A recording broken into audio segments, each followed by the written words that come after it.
నమస్కారం అండి. ఈనాటి కమ్మని కథ పేరు కంఠస్థం. వినిపిస్తున్నది మీ విజయభాస్కర్. రాము, సోము అనే ఇద్దరు అబ్బాయిలు ఇరుగు పొరుగిళ్లలో ఉండేవారు. ఇద్దరూ ఒకే పాఠశాలలో ఒకే తరగతిలో చదువుతున్నారు. అయినా వాళ్ళిద్దరి మధ్య స్నేహం ఏర్పడలేదు. రాము ఎంతో బుద్ధిమంతుడు, తెలివైనవాడు. చక్కగా బడికి వెళ్ళి బాగా చదువుకునేవాడు, మంచి మార్కులు తెచ్చుకునేవాడు.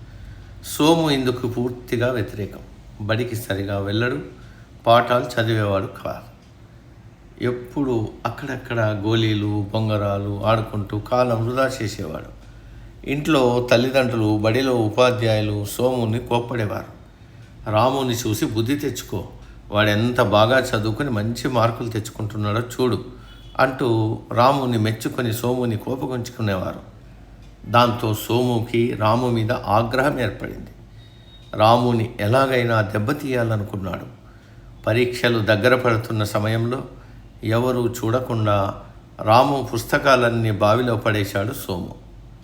పుస్తకాలు పోయినందుకు రాము బాధపడ్డాడు.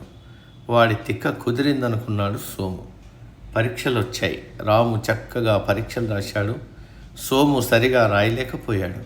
పరీక్ష ఫలితాలు వచ్చాయి. రాము మొదటి తరగతిలో పాస్ అయ్యాడు. సోము ఫెయిల్ అయ్యాడు. సోము రాము దగ్గరికి వెళ్ళి, నీ పుస్తకాలు పోయాయన్నావు కదా, పరీక్షల్లో ఎలా పాస్ అయ్యావు అని అడిగాడు. అందుకు రాము ఇలా అన్నాడు, నేను ఏ రోజు పాఠాలు ఆ రోజు చదువుకునేవాడిని, నోట్సులు రాసుకునేవాడిని, అవసరమైన పద్యాలు సమాధానాలన్నీ కంఠస్థం చేసుకున్నాను. అందుకే పుస్తకాలు పోయినా రాయగలిగాను అని చెప్పాడు. తాను చేసిన తప్పు తెలుసుకుని పశ్చాత్తాపడ్డాడు సోము. ఆ రోజు నుంచి ఏ రోజు పాఠాలు ఆ రోజు చదవడం ప్రారంభించాడు. సమాప్తం.